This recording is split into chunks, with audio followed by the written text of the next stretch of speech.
कार्यक्रम के पुण्यार्चक हैं RR group of institutions, national highway 24, Bakshi ka Talab, Sitapur road, Lucknow, UP, affiliated to Dr. APJ Abdul Kalam Technical University, UP, approved by AICTE New Delhi. Courses offered: BTech, MBA, Bachelor of Architect and Diploma in Engineering. Prime Group of Institutions: Mangrol, Maroli, Ubharat Road, near Surat, Gujarat. Affiliated to Gujarat Technical University, Gujarat. Approved by AICTE New Delhi.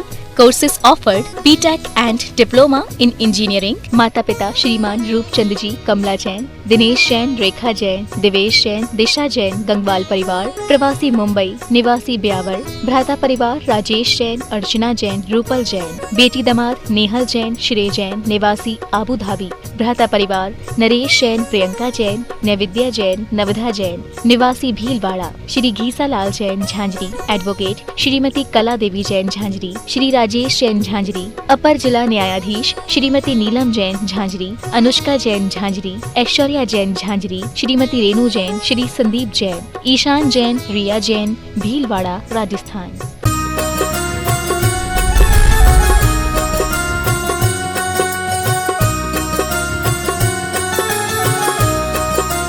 देवी खजार से चंदा प्रभु भगवान की जय जय जय।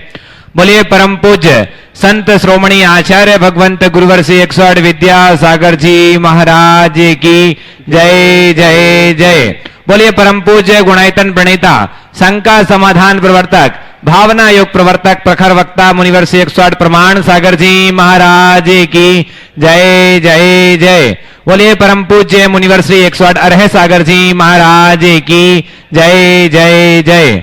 सत्य और संस्कृति का सजा ये भव्य वितान, कदम मिलाकर बढ़ चले धर्म और विज्ञान।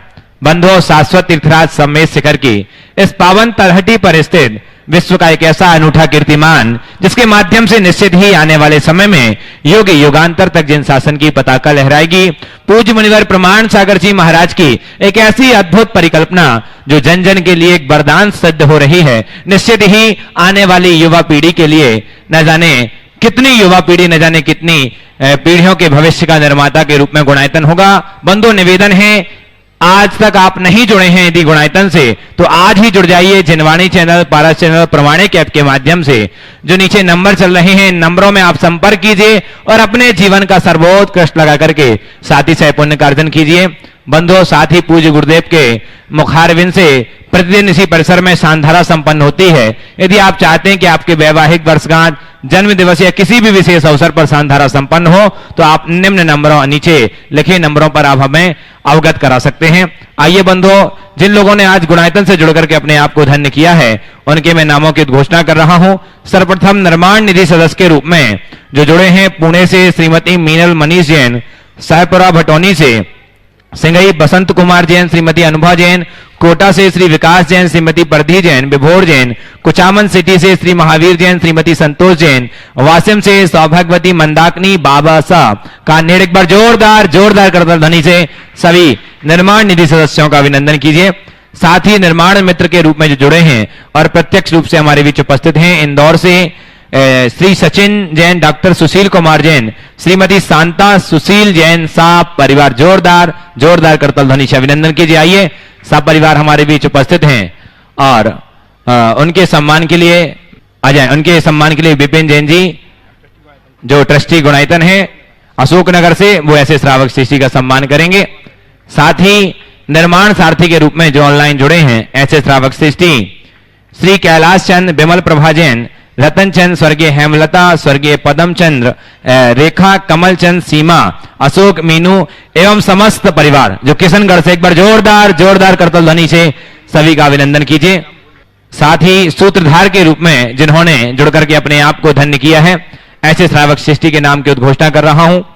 निर्माण मित्र से सूत्रधार स्वर्गीय बिमला देवी गंगवाल जैन की पुण्य स्मृति में श्री मदन लाल जी गंगवाल जैन, मुजफ्फरनगर वाले, हाल निवासी जयपुर, पुत्री श्रीमती बेला पाटनी, बेंगलोर से श्री नितेश जैन, श्रीमती दिव्यश्री जैन, श्री मानिक चंद जैन, और वर्जीनिया से गौतम जैन, रुचिल बरेया, डॉक्टर महेश बरे। एक बार जोरदार करताल ध्वनि से अभिनंदन कीजिए सूत्रधार सदस्यों के लिए।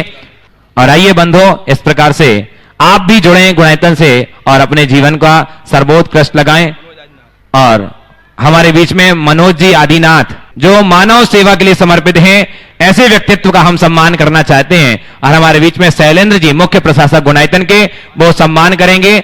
आइए मनोज जी आदिनाथ कोटा से जो मानव सेवा के लिए समर्पित व्यक्तित्व है, जोरदार जोरदार करतल ध्वनि आपकी होना चाहिए बंधु ऐसे व्यक्तित्व के लिए। ये हमारे के लिए प्रेरणा स्रोत हैं, तो हमें भी इनसे प्रेरणा लेकर के मानव सेवा कार्य में आगे हो। आइए अब चलते हैं, सभी लोग अपने दोनों हाथों को जोड़ें। जिनवाणी पारस और प्रमाणिक के माध्यम से देख रहे हैं, जो प्रत्यक्ष उपस्थित हैं, गुरुदेव के चरणों में नमन निवेदित करते हैं। नमोस्तु गुरुदेव, नमोस्तु गुरुदेव, नमोस्तु गुरुदेव। आइए कुछ ऑनलाइन प्रश्नों के माध्यम से आज के शंका समाधान के सत्र को प्रारंभ करते हैं। सर्वप्रथम किशनगंज से रिद्धि जैन पूछ रही हैं, नमोस्तु गुरुदेव। गुरुदेव, वेस्टर्न कंट्री में कहते हैं कि सबकॉन्शियस माइंड में इनफाइनाइट शक्ति है, और जैन धर्म में कहते हैं कि हमारी आत्मा में इनफाइनाइट शक्ति है। तो क्या आत्मा और सबकॉन्शियस माइंड एक ही चीज है? आचार्य श्री विद्यासागर जी गुरुदेव एक्सपेरिमेंटली इंटेलिजेंट हैं, तो क्या ये उनके माइंड की शक्ति है या उनके आत्मा की? नमोस्तु गुरुदेव। एक्सपेरिमेंटली नहीं, एक्सट्रीमली कहो, है ना। चलो, प्रश्नकर्ताओं को हिंदी में प्रश्न करने के लिए बोलो, ताकि हमारे यहाँ बोलने वालों को थोड़ी सुविधा हो। देखिए, अवचेतन मन की शक्तियों को लेकर काफ़ी खोज हुआ, जिसे आज सबकॉन्शियस माइंड से जोड़ा गया है। लेकिन कॉन्शियस उससे ऊपर है, वो हमारी अंदर की चेतना आत्मा है। ये बात सही है कि आज हमारी आत्मा अपनी सारी गतिविधियां मन के माध्यम से संचालित करती है, लेकिन आत्मा मन के ऊपर है। चित्त का स्थान मन से ऊंचा है, इसलिए हमें आत्मा को उस दृष्टि से देखना चाहिए। दोनों में भिन्नता है।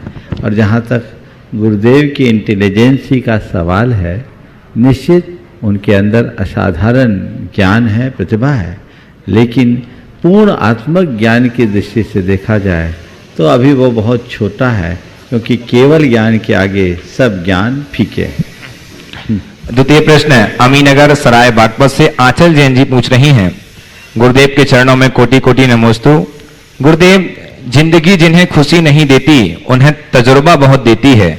तो गुरुदेव, मेरी शंका यह है कि जिंदगी कैसे जिएं कि जिंदगी में जिंदगी जिन्हें खुशी नहीं देती उन्हें तजुर्बा बहुत देती है। गुरुदेव, मेरा प्रश्न यह है कि जिंदगी कैसे जिएं ताकि तजुर्बे और खुशी दोनों मिल सकें? समाधान कीजिए गुरुदेव। जिंदगी जिन्हें खुशी न दे उन्हें तजुर्बा बहुत दे देती है। जिंदगी कैसे जिए कि तजुर्बा और खुशी दोनों मिलते रहे। मैं तो ये कहता हूँ, जो व्यक्ति अपने जीवन के अनुभवों से कुछ सीख लेते हैं, उनके जीवन में हर पल खुशी बनी रहती है। और जो अनुभवों से कोई पाठ नहीं सीखते, वे हमेशा दुखी रहते हैं।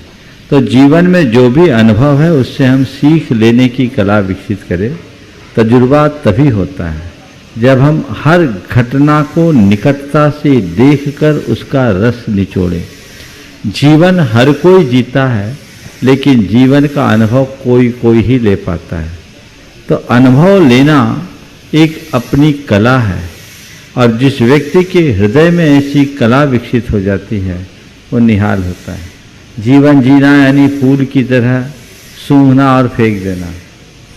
समझ गए? कुछ बातों को स्मृतियों में जोड़ देना माने फूलों को गूंथ कर माला बना लेना, और थोड़े पल बाद उसे उतार के फेंक देना। लेकिन जीवन में घटित प्रसंगों का सार निकाल कर जीना, अनुभव के साथ जीना, यानी उन पुष्पों से इत्र निचोड़ कर निकाल लेना, और हर पल जब इच्छा हो उसकी सुगंध से अपने आप को आनंदित कर लेना। तो पुष्प से इत्र निकालना एक साधना है, और वह वही कर सकता है जिसे इसका विज्ञान पता है। बिनौली बागपत से नितिन जैन जी पूछ रहे हैं, गुरुवर नमोस्तु। गुरुदेव, किसी ने क्या खूब कहा है कि जब किसी में कोई गुण दिखाई दे तो स्वयं को कैमरा बना लीजिए। तो महाराज श्री, मेरी शंका यह है कि हमें लोगों के केवल अवगुण ही नजर आते हैं, तो तो महाराज श्री हम अपने जीवन में ऐसा क्या करें कि हमें अपने अवगुण व दूसरों में गुण दिखाई देने लगे? समाधान कीजिए। देखिए, दूसरों में गुण दिखे और अपने अवगुण दिखे, इसके लिए कुछ मत कीजिए, दो भावना भाइये। और एक दो लोगों ने ऐसा प्रयोग किया, उसके ऊपर बहुत अच्छा असर पड़ा। मुझे गुणग्राही बनना है, मुझे गुणग्राही बनना है, मुझे गुण ग्रहण करना है, मुझे अच्छा देखना है, मुझे अच्छा देखना है, मुझे गुण ग्रहण करना है, मुझे गुणग्राही बनना है। ये बात बार बार बार बार दोहराइए। ये बात आप जब दोहराना शुरू करोगे और आपके अंतश्चेतना में ये बात जब बैठ जाएगी, तो किसी के दोषों पर भी दृष्टि आएगी, तो आपके सामने आपके मानस पटल में झलक उभरेगा, मुझे गुणग्राही बनना है, मुझे गुणग्राही बनना है। तो आपको एक ब्रेक लगाएगा और दोष दर्शन की वृत्ति खत्म होगी। फिर दूसरी बात, अपने दोषों को देखने के लिए मुझे अपना शोधन करना है, मुझे अपना शोधन करना है, मुझे आत्मशोधन करना है, अथवा मुझे आत्मशुद्धि करनी है। आत्मशोधन करना है, आत्मशुद्धि करना है, ये कमांड जब आप अपने मन को देंगे, तो जब कभी चित्त इधर उधर भागने लगेगा, मन स्थिर होगा। अंतिम ऑनलाइन प्रश्न है, उसके बाद प्रत्यक्ष। गुवाहाटी से सिद्धांत जैन जी पूछ रहे हैं, नमोस्तु गुरुवर। अभी कुछ समय से मेडिटेशन ध्यान पर लोगों की काफी इंटरेस्ट आने लगा है। अलग अलग प्रकार के मेडिटेशन जैसे जैन, कुंडलिनी आदि पर देखने को मिलता है। डिप्रेशन और ओवर थिंकिंग में बहुत कारगर पाया गया है। तो गुरुवर, मेरा प्रश्न ये है कि हमारे जैन धर्म में इस पर क्या विचार है एवं बिगनर्स के लिए मार्गदर्शन करें। नमोस्तु गुरुवर। देखिए, जैन धर्म में ध्यान की साधना को तो सर्वोपरि साधना का, और जो ध्यान साधना है वो बड़ी सरलतम साधना है। हमारे यहाँ कहा गया ध्यान करना है तो क्या करो? ध्यान करो ही नहीं, ध्यान करने की चीज ही नहीं। ध्यान कभी किया नहीं जाता, जो किया जाता वो ध्यान नहीं होता। लोग कहते हैं हम ध्यान कर रहे हैं, नहीं, ध्यान करा नहीं जाता, और जो किया जाता है वो ध्यान नहीं होता। ध्यान को तो जिया जाता है, जियो। और कैसे जियो? किसी भी इष्ट अनिष्ट पदार्थ में राग द्वेष मोह मत करो, बस यही ध्यान है। अपने आप को राग द्वेष मोह से बचा लेना ही ध्यान है। माँ मुझा माँ रज्जा माँ दुस्सा इठ निश्चित अर्थेशु थिर मिच्छा जय चित्तम विचित्त झानप प्रसिद्धि। अपने ध्यान की सिद्धि के लिए चित्त को स्थिर रखना चाहते हो तो इष्ट अनिष्ट पदार्थों में मोह मत करो, राग मत करो, द्वेष मत करो, सहज बैठो। और क्या करो? कोई चिंतन नहीं, कोई चर्चा नहीं और कोई चेष्टा नहीं। माँ चित्त माँ जंपा माँ चिट्ठा किम विजेन होई थिरो अप्पा अप्पम रवो इनमें हवे परम ध्यान। सहज बैठ जाओ, ये परम ध्यान है। मैं ध्यान कर रहा हूं, ये विकल्प भी विकल्प है। मैं बैठा हूं, ये सोच भी एक विकल्प है। बस सहज, ये परम ध्यान। इसके लिए कुछ करने की जरूरत नहीं है, बस उसे जीने की जरूरत है। पर जब तक वहां नहीं पहुंचो तब तक ध्यान की भावना भाव। लोग अक्सर कहते हैं हम ध्यान में बैठते हैं तो इधर उधर के विचार आते हैं। आने दो, विचारों को आने दो, उन्हें जानो और देखो, उनके साथ बहो मत। विचारों का काम है आना और जाना, वो आएंगे जाएंगे, जाने दो, तुम उनके साथ मत जाओ। अपने आप को तटस्थ बनाने का अभ्यास कर लो, ये ध्यान की एक बड़ी उपलब्धि होगी। आपने पूछा बिगिनर्स के लिए क्या करें? सबसे अच्छा है भावना योग। आपके डिप्रेशन, एंजाइटी और अन्य जितने भी साइकोसोमेटिक डिजीज हैं, उन सब पर आप बहुत अच्छे से नियंत्रण पा सकते हैं, उनसे मुक्ति पा सकते हैं, अपनी अंतश्चेतना की शुद्धि कर सकते हैं। हम उस तरफ अगर ध्यान दें तो ये सहज प्रक्रिया है और जिसके बहुत अच्छे परिणाम भी सामने आ रहे हैं। आइए मैं प्रत्यक्ष प्रश्न, उसके पूर्व एक सूचना जो आपको विगत दिन भी दी गई थी। बंधुओं, आगामी नवंबर 11 नवंबर से 19 नवंबर तक शाश्वत तीर्थराज सम्मेद शिखर पर सिद्धों की आराधना करेंगे पूज्य गुरुदेव के सानिध्य में। इसी परिसर में बंधुओं, जैसा कि आपको अवगत कराया गया कि किसी कारणवश कुछ जो मंडल हैं वो कैंसिल हुए हैं, जिससे बहुत सारे लोगों का भाव था कि हम आकर के यहां पर सिद्धों की आराधना करें। मंडल आरक्षित पेंडिंग थे कुछ लोग, तो हम लोगों ने पेंडिंग में रखा था। लेकिन यदि भाव बनता है तो अभी भी जो आप जनवाणी चैनल और पारस चैनल प्रमाणिक ऐप के माध्यम से नंबर देख रहे हैं, इन नंबरों में अभी संपर्क कीजिए। और आपके लिए बहुत बड़ा मौका है, पूज्य गुरुदेव के सानिध्य में, शाश्वत तीर्थराज में और भावी सिद्धों के सानिध्य में ये पावन सौभाग्य है। तो चूकिए मत। यदि आपका भाव बन रहा है तो आज ही आप फोन उठाएं और आप डिस्कस करके आज ही अवगत करा दें, ताकि आपका स्थान यहां पर सुनिश्चित किया जा सके। तो अभी मात्र कुछ 1-2 जो मंडल हैं वो शेष हैं, तो आप हमें फोन करके संपर्क करके कार्यालय में आप संपर्क करके हमें अवगत कराइए। आइए अब प्रथम प्रश्न के लिए मैं बुला रहा हूं यश जैन अजमेर से, और उसके बाद तैयार रहेंगे पंडित सुरेश चंद्र, श्रीमती सुनंदा जैन, संगम कॉलोनी जबलपुर। नमोस्तु महाराज जी, मैं यश जैन, वैशाली नगर अजमेर से। मेरा प्रश्न ये है कि महाराज जी, जिंदगी माँ जैसी होनी चाहिए। किसी को कोई फर्क नहीं पड़ता दूसरे के पास कैसी है, सबको यही लगता है कि अपने पास सबसे अच्छी है। महाराज जी, माँ तो सबके पास ही अच्छी होती है। हम बेटों को भी अच्छा कैसा बनना चाहिए ताकि हमारी जिंदगी भी संवर जाए। बहुत अच्छी बात कही, जिंदगी माँ जैसी होनी चाहिए। किसके पास कैसे इसे मतलब नहीं, मेरे पास सबसे अच्छी है और सबसे अच्छी माँ ही होती है। आपने पूछा हम बेटों को ऐसा क्या करना चाहिए कि हमें हमारी माँ सबसे अच्छी माँ लगे। बस एक वाक्य याद कर लो कि दुनिया में सब चीज़ें दोबारा मिल सकती है, एक माँ ही है जो दोबारा नहीं मिलती। सब दोबारा मिल सकते हैं, सब संबंध दोबारा हो सकते हैं, लेकिन एक माँ ही है जो दोबारा नहीं मिल सकती। तो जो अलग है उससे सुंदर इस दुनिया में कोई नहीं। ये भावना अगर हृदय में अंकित हो जाए तो तुम्हें तुम्हारी माँ दुनिया में सबसे अच्छी लगने लगेगी। और जिस दिन तुम्हारे मन में तुम्हारे माँ के प्रति ऐसी श्रद्धा भावना होगी तो फिर तुम्हारे आचरण में वे सारे गुण आ जाएंगे जो तुम्हारे माँ के गौरव को बढ़ाते हैं। नमोस्तु जी, पंडित सुरेश चंद्र जी, श्रीमती सुनंदा जी, संगम कॉलोनी जबलपुर। उसके बाद तैयार रहेंगे सुशील जैन, शांता जैन, न्यू पलासिया, इंदौर। शंका समाधान में हाजिर जवाब हो, गुरु प्रमाण सागर आप लाजवाब हो, लाजवाब हो। नमोस्तु महाराज। गुरुवार्य, मैं सुरेश चंद्र जैन, भारतीय स्टेट बैंक में प्रबंधक था शहडोल में। वर्ष 1994 का, 15/1/94 का दिन मुझे याद आ रहा है, जब आचार्य महाराज के साथ कड़कड़ाती ठंड में विशाल संघ के साथ आपका मंगल पदार्पण अमरकंटक की उस सर्वोदय भूमि में हुआ था। वहां कल्याणदास जी महाराज, जिन्होंने महाराज के संघ का अभिनंदन और वंदना की थी, कहा था कि आग लगी आकाश में, झरझर गिरे अंगार, और संत न होते जगत में तो जल जाता संसार।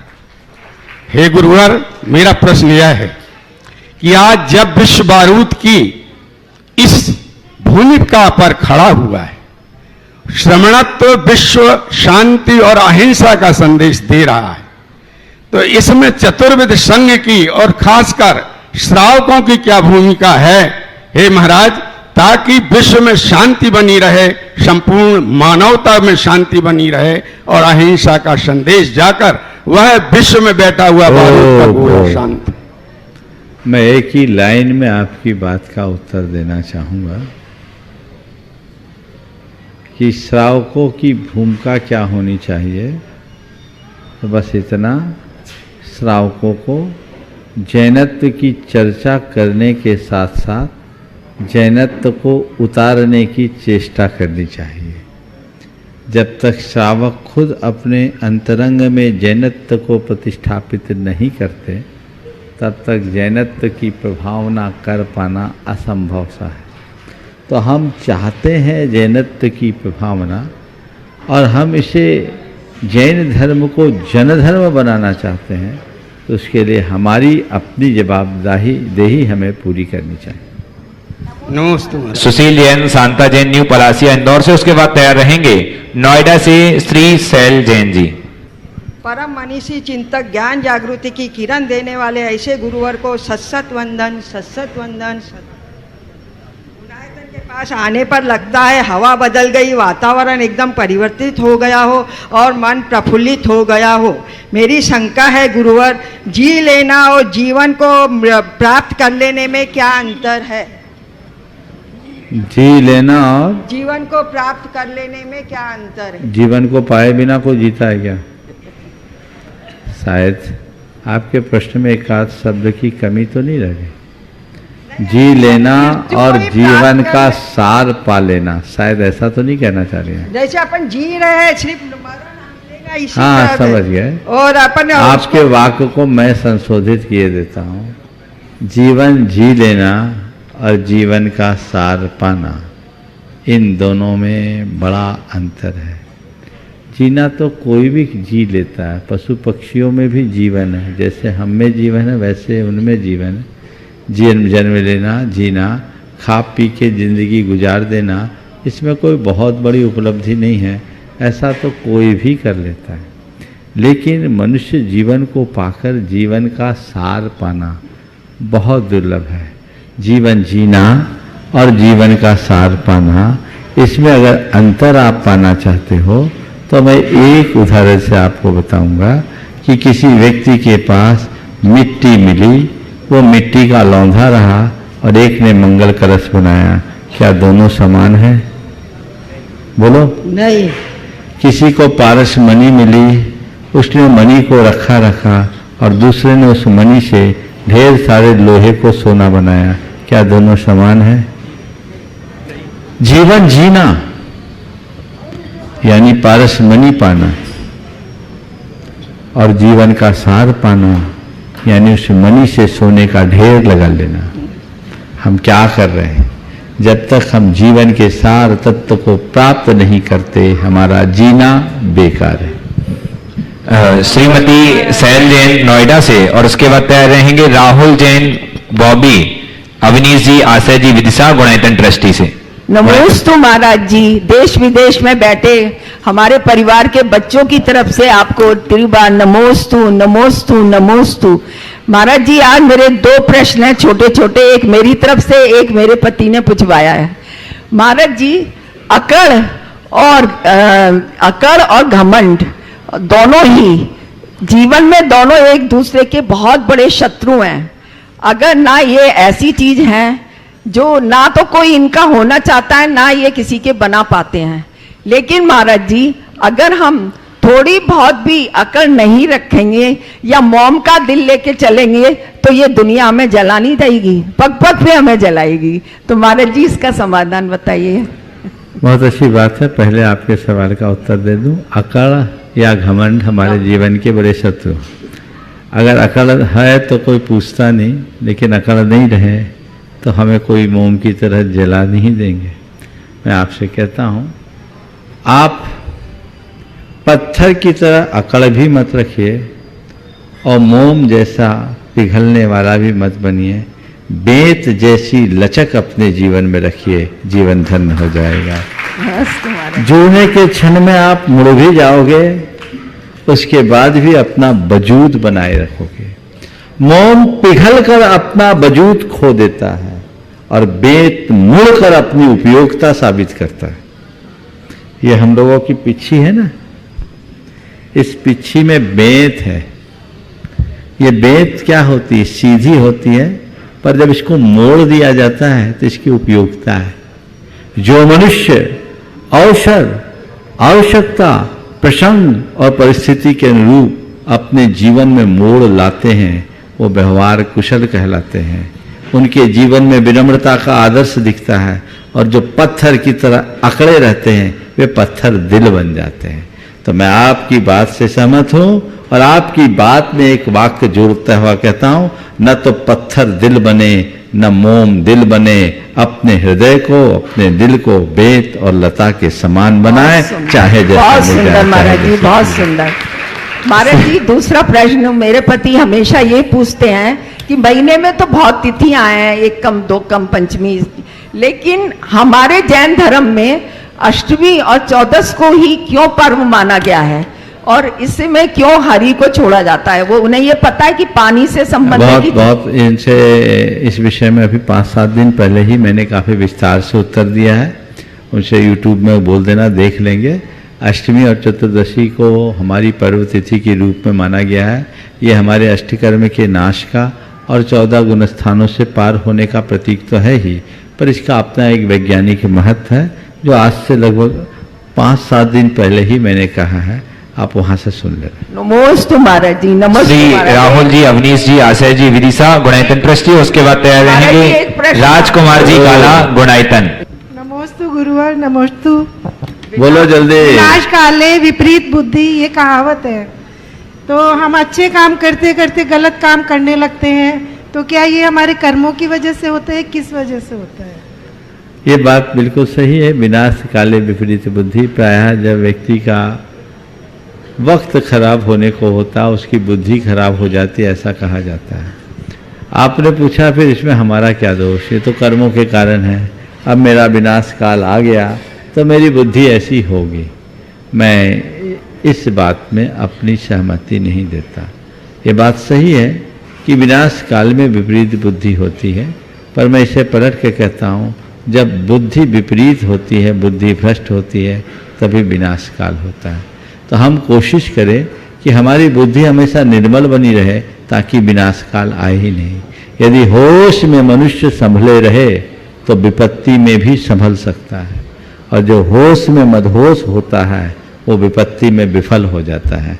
इसलिए हम होश में संभले, होश में मदहोश न बने। नमोस्तु गुरुवर। श्री राहुल जी, अवनीश जी, आशय जी विदिशा गुणायतन ट्रस्टी। उसके बाद तैयार रहेंगे राजकुमार जी काला गुणायतन।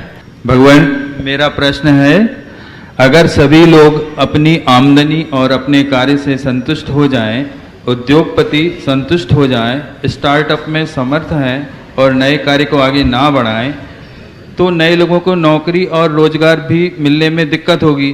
तो जो लोग अपने कार्य के प्रति सजग हैं, तो ये भी तो धर्म ही है, धर्म है। बहुत सुंदर। देखिए, हम लोगों ने संतोष का अर्थ गलत समझ रखा है। हमने ये धारणा बना ली संतोष रखने का मतलब हाथ पर हाथ धरकर बैठ जाना। नहीं, संतोष का अर्थ बहुत व्यापक है। संतोष का अर्थ है कर्म करना पर फल को लेकर व्याकुल ना होना। मैं अच्छा करूं, पूरी तत्परता से करूं, पर परिणाम को लेकर व्याकुल ना हूं, चिंतित ना हूं। ये हमारे मन का संतोष। अगर कोई व्यक्ति उद्योगपति अपने व्यापार व्यवसाय का विस्तार करता है तो उसमें 2 दृष्टिकोण हैं। एक व्यक्ति वो है जो व्यापार का विस्तार केवल अपने श्री वृद्धि के लिए करता है, और एक व्यक्ति वो है जो अनेक लोगों को रोजगार देने के लिए करता है। जो व्यक्ति केवल पैसा कमाने के लिए व्यापार कर रहा है वो कोरा व्यापार कर रहा है, और जो व्यक्ति लोगों को रोजगार देने के लिए व्यापार कर रहा है वो व्यापार के साथ राष्ट्र कर्म कर रहा है, एक दृष्टि से धर्म कर रहा है। पर ऐसा किसके हृदय में होगा? जिसके अंतरंग में धन की प्रगाढ़ लालसा नहीं होगी, वो लोगों को बांटेगा। मैं एक ऐसे उद्योगपति को जानता हूं जो अपनी कंपनी में, भारत में ही, अपने समाज का है, नाम बताने के लिए उसने मना किया, पर मध्य प्रदेश के ही एक बड़े शहर का, इतना मैं बता सकता हूं। बहुत बड़ा उद्योग तो नहीं है, लेकिन वो आदमी अपनी केवल सैलरी लेता है, और वह सैलरी भी कुल उस समय उसकी 60,000 रुपये महीने की थी कंपनी से, और बाकी जितनी कमाई होती है अपने स्टाफ में बांटता है, और प्रॉफिट होने पर बोनस बांटता है। क्या यह परिग्रह का आदर्श नहीं है? ये किया जा सकता है। तो ऐसे उदाहरण भी प्रस्तुत किए जा सकते हैं। यदि ऐसा करे तो मैं तो उसे अभिनंदनीय कहूँगा। जी, राजकुमार जी काला गुणायतन। उसके बाद तैयार रहेंगे श्री मुकेश जी, रश्मि जी जैन मंदसौर गुणायतन ट्रस्टी। गुरुदेव के चरणों में त्रैबार नमोस्तु निवेदित करते हुए किसी के मन की व्यथा प्रेषित कर रहा हूँ। गुरुदेव भरोसा किस पर करें, कैसे करें और कितना करें? किसी पर भरोसा किया तो धोखा मिला, जब किसी पर भरोसा किया जब वो टूट जाए तो मन अशांत हो जाता है, मन व्यथित हो जाता है। क्या किसी पर भरोसा नहीं करें? अगर करें तो कितना? गुरुदेव मन दुखी है, अशांत है, मन की शांति के लिए क्या करूं? कल ही तो इसका उत्तर दिया।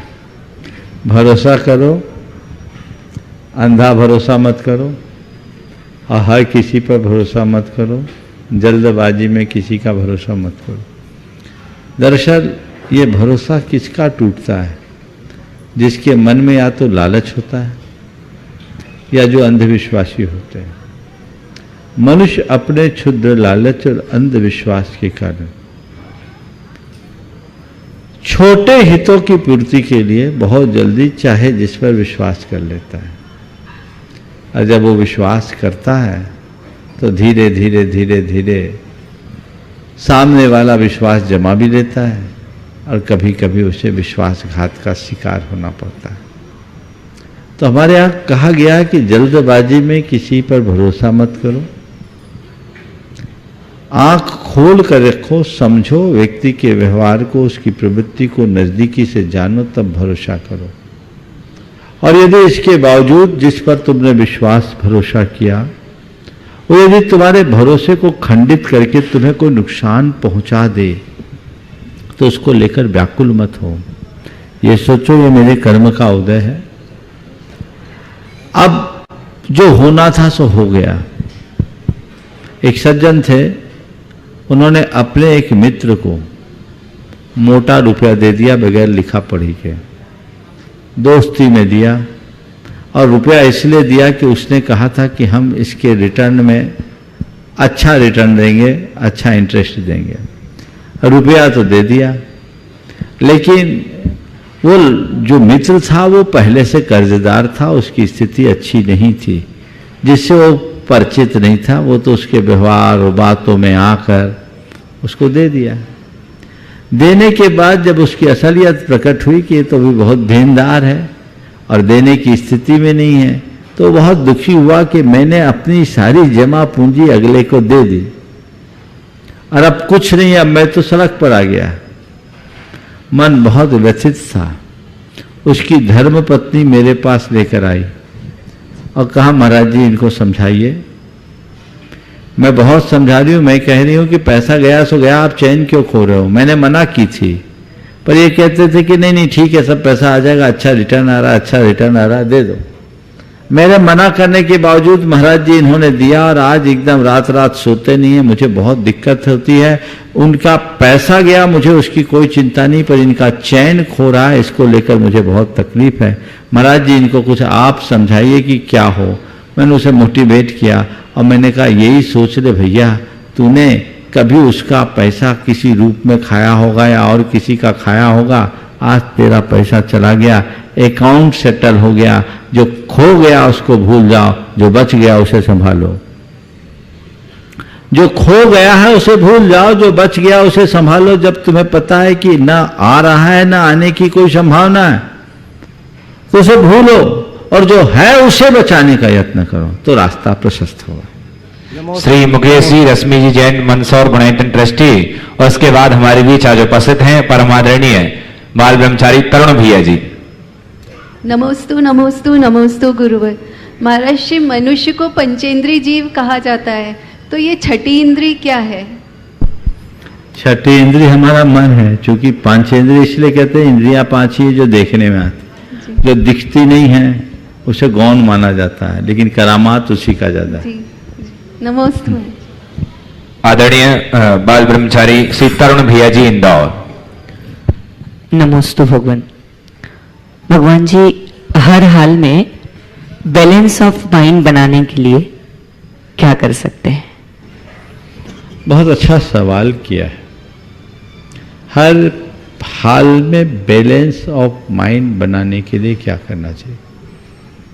कुछ उपाय, वह जो मैंने पढ़ा भी है और अपने अनुभव से सीखा भी है, खुद के जीवन में उतारता भी हूँ। मेरी दृष्टि में सबसे पहली बात है मेंटल फाइलिंग की। मेंटल फाइलिंग का मतलब जिस समय जो प्रसंग हो उस फाइल को खोलो, काम पूरा करते ही उसे बंद कर दो, उस फाइल को खुलने मत दो। चीजें दिमाग में कभी हावी नहीं होगी। हमेशा मैं इस बात का ध्यान रखता हूं, मैं जहां जितनी देर जिस कार्य और क्रिया में लीन रहता हूं उसका असर मुझ पर उतनी ही देर रहता है। काम होते ही फाइल बंद। ये एक कला है। कई लोग हैं जिनकी फाइलिंग प्रॉपर नहीं होती, एक फाइल खुल गई तो बंद नहीं होती, और कई बार जिस फाइल को खोलना चाहते हैं वो ऐसी पड़ी होती कि खुल ही नहीं पाती, है ना। खोलते रहो घंटा भर उसी में निकाल दो। तो फाइल, मेंटल फाइलिंग एक कला है कि एक फाइल को अधिक समय तक खोलिए मत, जितना जरूरी उतनी देर तक खोले रखिए, और जब जरूरत ना हो उसे बंद कीजिए, और जो फाइल खोलना जरूरी है उसे खोलने में विलंब मत कीजिए। लोग मुझसे कहते हैं, महाराज जी आप किसी भी प्रश्न का कहीं से भी उत्तर देते हैं, एक प्रश्न का दूसरे प्रश्न से कोई संबंध नहीं होता, फिर भी आप तुरंत दे देते, ये कैसे करते हैं? This called mental filing. समझ गए? Mental filing. जिस समय जो मुझसे एक बार यहीं पर 2014 में पंडित मूर्तिचंद जी लोहरिया ने कहा था कि महाराज जी आप इतना सब कुछ विस्तार कर रहे हैं, कहीं आपके सामायिक में तो गुणायतन नहीं आता? मैंने कहा नहीं, सामायिक में जब बैठता हूं तो मेरे भीतर का गुणायतन आता है, और जब बाहर रहता हूं जब जरूरत होती बाहर का गुणायतन आता है। एक कला विकसित कीजिए, जिस समय जो जब जैसा हो उतना आप उसका लाभ उठाएं और बात को वहीं विराम दे, उसे अपने साथ आगे न चलने दे, तो एक बड़ी उपलब्धि हो सकती है। उसके लिए प्रयास करना चाहिए। दूसरी बात, हमेशा व्यक्ति की थिंकिंग पॉजिटिव होनी चाहिए। अगर सोच में सकारात्मकता होगी तो हम बहुत अच्छे परिणाम अपने मन में ला सकते हैं।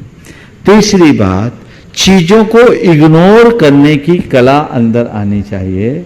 जो बातें हमारे लिए उद्वेलित करती है, जिन बातों का हमारे चित्त पर विपरीत असर पड़ता है, उनको नजरअंदाज करने की कला विकसित होनी चाहिए। जिस व्यक्ति के अंदर चीजों को नजरअंदाज करने की क्षमता होती है, वो व्यक्ति, उसका मानसिक संतुलन हमेशा बना रहता है। उसके मन मस्तिष्क में कभी किसी तरह की गड़बड़ी नहीं होती। तो हम चीजों को इग्नोर करना सीखें। तो मेंटल फाइलिंग ठीक होनी चाहिए, सकारात्मक सोच अपनी बनी होनी चाहिए, चीजों को इग्नोर करना सीखना चाहिए, और चौथी बात, प्रतिक्रियाओं से बचना चाहिए। यदि व्यक्ति प्रतिक्रियाओं से बचने से सीख गया, यानी हम पर कोई प्रतिक्रियाएं कर रहा है, हम उससे प्रभावित ना हो और जल्दी हम प्रतिक्रियाएं न दें, तो हम अपना मानसिक संतुलन बहुत अच्छे तरीके से बना सकते हैं। प्रति बहन सुगंधी दीदी उदासीन आश्रम इंदौर से, उसके बाद तैयार रहेंगे साहित्याचार्य राकेश जैन जी भाग्योदय सागर। नमोस्तु गुरुदेव, नमोस्तु नमोस्तु। मेरे भाई बहन सबकी ओर से आपको नमोस्तु। महाराज जी, मेरा क्वेश्चन है कि स्वयं की कमियों को देखने के लिए हमें क्या करें? स्वयं की कमियों को देखने के लिए क्या करें? अपने अंदर झांकें कि मेरी कहाँ क्या कमी है, उसको देखते रहें, अपने आप ठीक होगा। चलिए, नमोस्तु। साहित्याचार्य राकेश जैन जी भाग्योदय सागर, उसके बाद तैयार रहेंगे मनोज जैन जी कोटा, मनोज जैन आदिनाथ कोटा से। मैं साहित्याचार्य परिवार सागर की ओर से मुनि द्वय के चरणों में कोटि कोटि नमन करता हुआ अपने एक शंका प्रस्तुत कर रहा हूँ। गुरुवर, पुराने जमाने में जब किसी को ट्रेन में बिठाने जाते थे तो हमारी आंखें नम हो जाती थी, परंतु आज तो शमशान में भी आंखें नम नहीं होती हैं। ये मानवीय संवेदनाएं निरंतर घटती जा रही हैं। वर्तमान में पारिवारिक सामाजिक स्तर पर मानवीय संवेदनाएं बनी रहें, इसके लिए क्या उपाय करना चाहिए गुरुवर? देखिए, बात बिल्कुल सही है। पहले किसी को ट्रेन तक छोड़ने जाते थे तो हमारी आंखें नम हो जाती थी। अब शमशान में भी आंखें नम नहीं होती, वहाँ भी हंसी मजाक होती। संवेदना के क्षीण होने का कारण क्या है?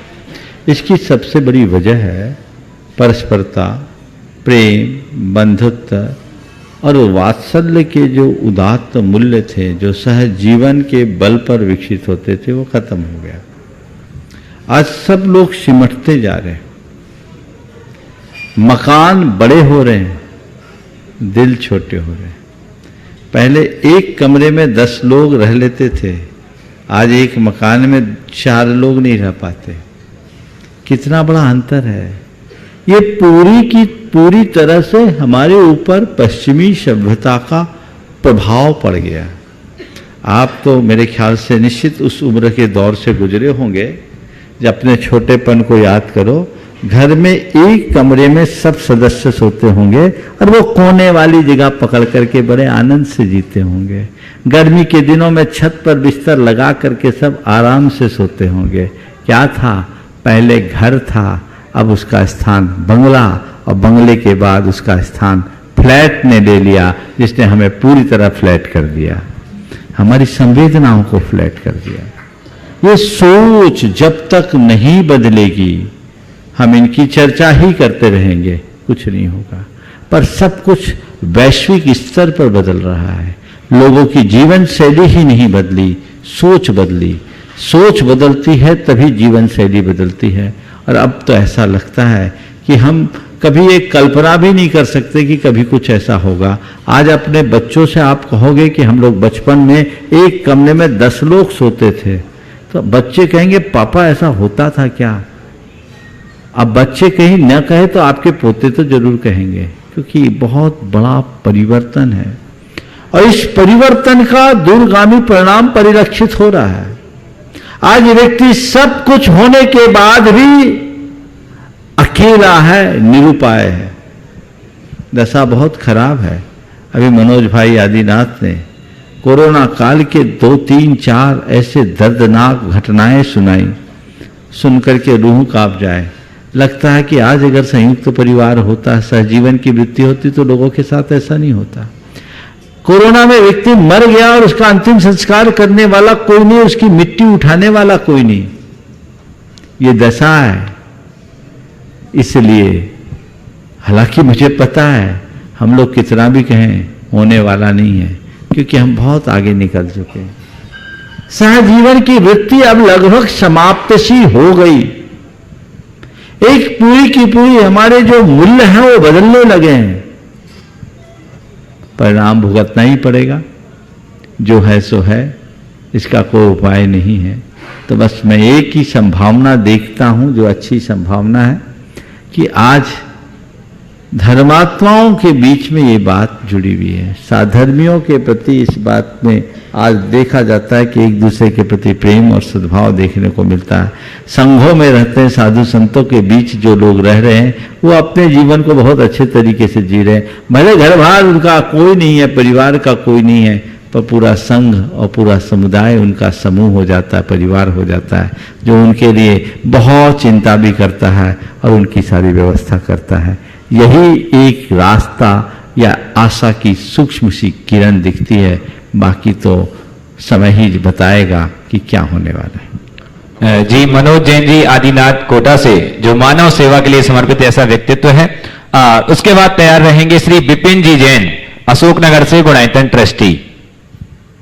शाश्वत सिद्ध क्षेत्र सम्य शिखर जी के जड़मूल में इस युग के गौरव तीर्थ में विराजमान मुनिदय के चरणों में कोटि कोटि नमन। पूज्य मुनिश्री, आज के युग में जहां भौतिकता बढ़ रही है, वहां घटती मानवता और बढ़ती दानवता से किस तरह बचा जा सकता है। साथ ही जैसा कि पढ़ने में आया शास्त्रों में कि पाप और पुण्य, जिसमें पाप को लोहे की बेड़ी और पुण्य को सोने की बेड़ी बताया गया है, तो क्या परोपकार के कार्य के अंदर भी इन बेड़ियों में हमें जकड़ा रहना पड़ेगा? घटती हुई मानवता और बढ़ती हुई दानवता को कैसे रोका जाए, इसके कारणों में जाया जाए। आज मानवता घट क्यों रही है? क्योंकि हमारी संवेदनाएं छीन हो रही। मानवीय संवेदना के रहते ही मानवता है, संवेदना के छीन होते ही दानवता आ जाती है। इसलिए हम अपने आप को मानवीय संवेदना से भर के रखें ताकि दानवता से अपने आप को बचा सके। आपने कहा परोपकार की कार्य करने वालों के लिए क्या सोने की बेड़ी में जकड़ करके ही रहना पड़ेगा? मैंने दुनिया में कहीं नहीं देखा कि किसी के पाँव में सोने की बेड़ी लगाई गई हो। बेड़ी तो हमेशा लोहे की ही होती है। हाँ, सोने की चेन गले में जरूर पहनाई जाती है, और कोई चेन को ही बेड़ी मानकर बेचैन हो जाए तो बात जुती है। परोपकार के कार्य को तत्परता पूर्वक करना चाहिए। अगर पाप की बेड़ी से अपने आप को बचाना चाहते हो तो परमार्थ के कार्यों में हमेशा तत्पर रहना ही चाहिए। इसके अतिरिक्त हमारे पास और कोई दूसरा रास्ता नहीं। श्री विपिन जी जैन अशोकनगर से गुणायतन ट्रस्टी, उसके बाद तैयार रहेंगे प्रवीण मोदी सोन कक्ष। गुरुदेव के चरणों में दर्शनोदय कमेटी थोवन जी और अशोकनगर जैन समाज की ओर से त्रैवार नमोस्तु। गुरुदेव, एक लंबे समय के बाद शाश्वत तीर्थ शिखर जी में आने का मौका मिला और आपके आशीर्वाद से बड़े सानंद पूर्वक वंदना हुई। गुरुदेव, दो चीज़ों पे मैं आपका ध्यान चाहूँगा कि एक तो गुरुदेव, अभी जब मैं पहले आया था उसके पहले अभिनंदन भगवान की टोंक पर ही सिर्फ बंदर होते थे। आज वर्तमान में 2400 तीर्थंकर की टोंक पर बंदर हैं और इतने उपद्रव करते हैं, पूरी गंदगी मचका रखी है, तो वहाँ बैठ के ढोक देने में भी तकलीफ होती है। तो कमेटी को क्या करना चाहिए? दूसरा एक और जो अच्छा नहीं लगा, पॉलीथीन का उपयोग आपके निरंतर कहने के बाद भी बड़ा उपयोग हो रहा है, तो पूरा क्षेत्र शाश्वत तीर्थ पॉलीथीन से पट रहा है। गुरुदेव, बार बार मैं चाहूंगा कि सब यात्रियों को ये निर्देश दें। देखिए, बात बिल्कुल सही कह रहे हैं। बंदरों की संख्या बढ़ रही है, यानी उनकी जनसंख्या बढ़ रही है, पॉपुलेशन बढ़ रही है, और अब तो ऊपर ही नहीं नीचे भी बहुत है। मैं यहाँ 6 बरस बाद आया तो पहले की तुलना में पहले नीचे इस तरफ तो कोई बंदर दिखते ही नहीं थे, 20पंथी कोठी के आसपास ही रहते थे। अब तो पूरी जमात आती है। आपने पूछा है इससे बचने का क्या उपाय?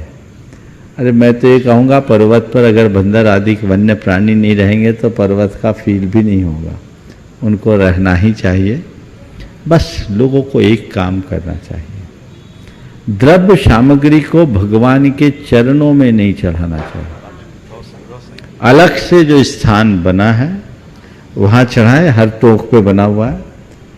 आप नीचे चढ़ा दें द्रव्य सामग्री को, आप भगवान को ढोक दे के जो चारों तरफ की रेलिंग है उसके ऊपर चढ़ा दें, ताकि बंदरों को वहाँ जाने से मतलब ही नहीं। उनको तो चरणों से कोई मतलब नहीं है, उनको तो अपने माल से मतलब है। वो आप लोगों के निमित्त से मिलता है।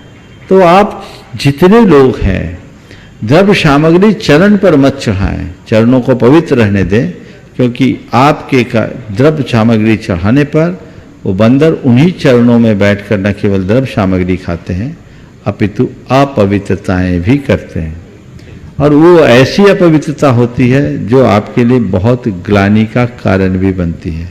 ये विवेक प्रत्येक व्यक्ति को रखना चाहिए। जितने लोग इस कार्यक्रम को देख और सुन रहे हैं उन सब से मैं ये कहना चाहूँगा कि इसके प्रति न केवल आप अपितु एक एक व्यक्ति, कम से कम 50-50 व्यक्ति तक ये संदेश पहुंचाने का संकल्प ले विभिन्न माध्यमों से, कि तीर्थराज शिखर जी की वंदना जब भी हम करें तो चरणों की वंदना करें, पर सामग्री रेलिंग में या बाहर जो स्थान है उस पर चढ़ाएं। जय हो। तो एक बहुत बड़ी व्यवस्था वहाँ हो सकती, क्योंकि बंदरों को मारा नहीं जा सकता, भगाया नहीं जा सकता, और उनको आने से रोका भी नहीं जा सकता। सटीक। तो ये एक रास्ता है। दूसरा, पॉलीथीन का प्रयोग बिल्कुल न करे। आज से 3 दिन पहले मैंने कहा था, मुझे तो ऐसा लगता है 50 साल बाद कहीं ये शिखर जी पॉलीथीन का पहाड़ न बन जाए, इसमें दोषी आप होंगे। अपने आप क्षणिक सुविधा के लिए ऐसा कर्म करते बिल्कुल मत करें।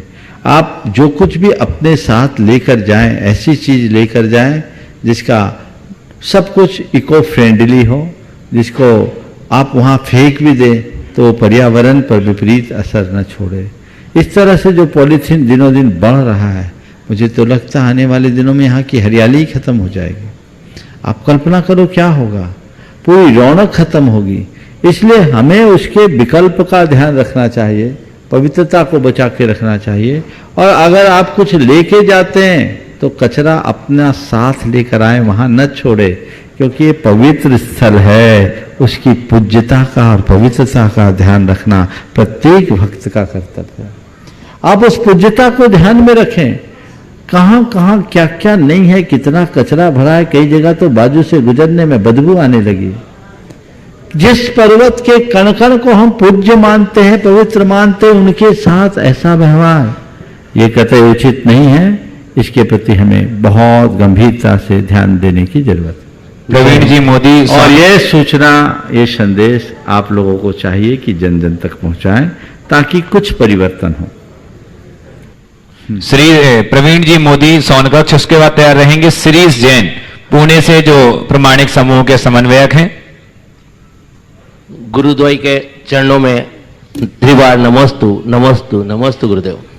मेरी जिज्ञासा है गुरुदेव कि जितने भी सिद्ध क्षेत्र, अतिशय क्षेत्र हैं, वहां पर भूखमरी अधिकतर फैली हुई है और वहां से जैनों का पलायन हो जाता है। अधिकतर अतिशय क्षेत्रों, सिद्ध क्षेत्रों में जैन नहीं रहते हैं, इसका क्या कारण है? देखिए, अतिशय क्षेत्र और सिद्ध क्षेत्र क्या है? सिद्ध क्षेत्र तो निर्वाण भूमि है। और निर्वाण भूमि कौन सी भूमि है? जहाँ भगवान का अंतिम संस्कार हो। तो अंतिम संस्कार की जगह में कोई बसता है क्या? बात थोड़ी समझने की है। हमारे किसी सिद्ध क्षेत्र में मूल स्थान पर तीर्थंकरों की प्रतिमाएं विराजमान नहीं की गई। उसके पीछे भी मुझे यही कारण दिखता। भले आज के युग में लोग करने लगे, लेकिन जहां सिद्ध स्थल रहा है वहां चरणों को रखने की ही परंपरा रही। चाहते तो लोग भगवान का मंदिर भी बना सकते थे, कहते नहीं, मंदिर बनाने के लिए और स्थान है, पर निर्वाण भूमि अंतिम संस्कार का स्थान है, तो उसको उसी रूप में रखना चाहिए। शायद लोग इसलिए न बसते हों, ये कारण हो सकता है। इसी तरह अक्सर क्षेत्रों को हमने अत्यंत पवित्र क्षेत्र के रूप में देखा, उत्तम क्षेत्र के रूप में देखा, और उन क्षेत्रों में हम जाते थे केवल पुण्योपार्जन करने की भावना से, अपनी भाव विशुद्धि को बढ़ाने से।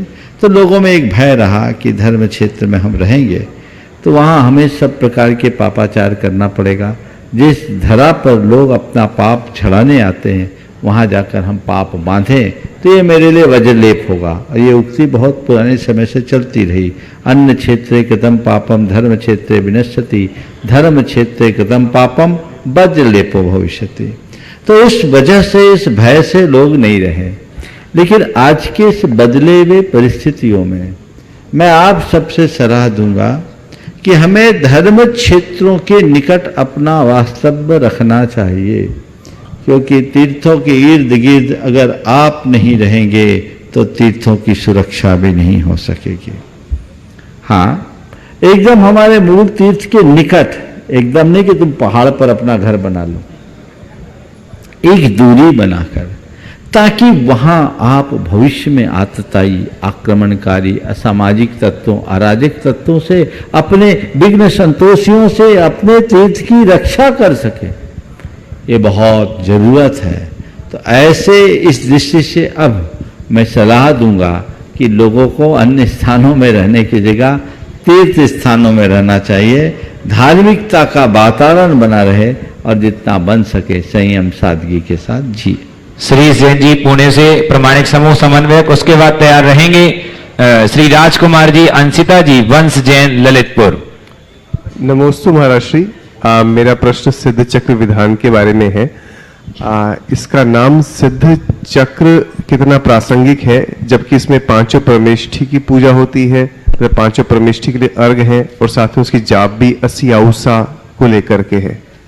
बहुत अच्छा सवाल आपने किया। सिद्ध चक्र यानी सिद्धों का समूह, चक्र यानी समूह, और सिद्धों के समूह की मंडल के साथ जब हम पूजा अर्चना करते हैं तो सिद्ध चक्र मंडल विधान होता है। आपका कहना ठीक है, ये सिद्ध चक्र कैसे है? इसमें तो पंच परमेष्टि की आराधना है, तो इसे पंच परमेष्टि चक्र कहना चाहिए, सिद्ध चक्र क्यों? हम सिद्धों को जब याद करते हैं तो उनके सारे पूर्व के गुणों को याद करते हैं। सिद्ध कैसे हुए? वे अरहंत हुए, वे आचार्य उपाध्याय साधु जो सिद्ध होने वाले हैं। तो हम सिद्धों का गुणगान करेंगे तो कैसे करेंगे? क्या सिद्ध सिद्ध कितना जपेंगे? तो ये पहले आचार्य थे, कभी उपाध्याय थे, कभी साधु थे, कभी अरहंत थे। ये सब चीज़ें जब उसमें समाविष्ट होती है तब हम सिद्धों की आराधना कर पाते हैं। तो इस भाव से सिद्ध चक्र विधान में इन सब का आराधन करने में कोई बुराई नहीं। दूसरा, इन पंच परमेष्टि की जो आराधना करता है वो सिद्धों के चक्र में अपना स्थान बनाता है, इसलिए सिद्ध चक्र में पंच परमेष्टि की आराधना की जाए। समझ गए? पंच परमेष्टि की आराधना करोगे, पंच परमेष्टि की भक्ति करोगे तो कल तुम सिद्धों में अपना स्थान पाओगे, तुम्हारा काम भी सधेगा, तुम्हारी सिद्धि भी होगी।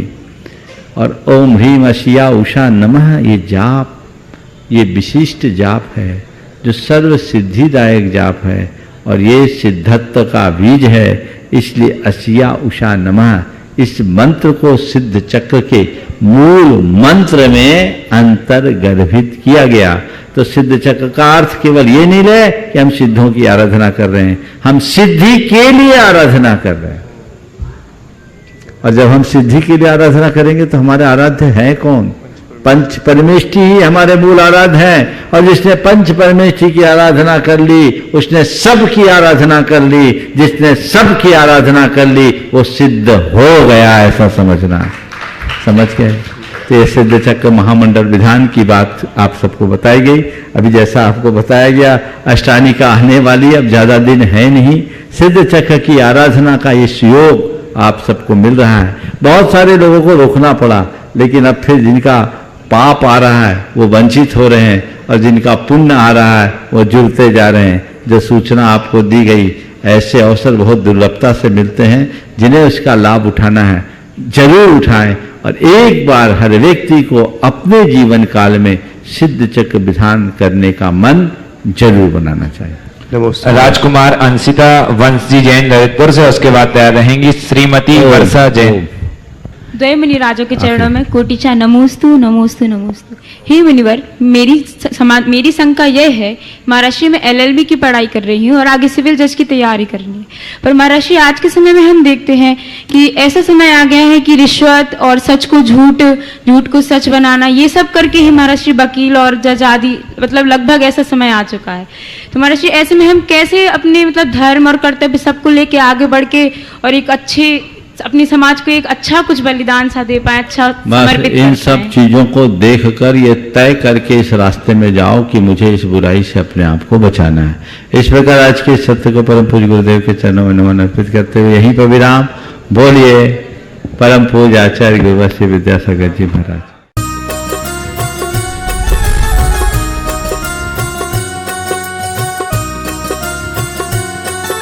इस कार्यक्रम के पुण्यार्चक थे RR group of institutions, national highway 24, Bakshi ka Talab, Sitapur road, Lucknow, UP, affiliated to Dr. APJ Abdul Kalam Technical University, UP, approved by AICTE New Delhi. Courses offered: BTech, MBA, Bachelor of Architect and Diploma in Engineering. Prime Group of Institutions, Mangrol, Maroli, Ubharat Road, near Surat, Gujarat. Affiliated to Gujarat Technical University, Gujarat. Approved by AICTE New Delhi. Courses offered: BTech and Diploma in Engineering. माता पिता श्रीमान रूपचंद जी, कमला जैन, दिनेश जैन, रेखा जैन, दिवेश जैन, दिशा जैन, गंगवाल परिवार, प्रवासी मुंबई, निवासी ब्यावर, भ्राता परिवार राजेश जैन, अर्चना जैन, रूपल जैन, बेटी दमाद नेहल जैन, श्रेय जैन, निवासी आबू धाबी, भ्राता परिवार नरेश जैन, प्रियंका जैन, नैविद्या जैन, नवधा जैन, निवासी भीलवाड़ा, श्री घीसा लाल जैन झांझरी, एडवोकेट श्रीमती कला देवी जैन झांझरी, श्री राजेश जैन झांझरी, अपर जिला न्यायाधीश श्रीमती नीलम जैन झांझरी, अनुष्का जैन झांझरी, ऐश्वर्या जैन झांझरी, श्रीमती रेणु जैन, श्री संदीप जैन, ईशान जैन, रिया जैन, भीलवाड़ा, राजस्थान।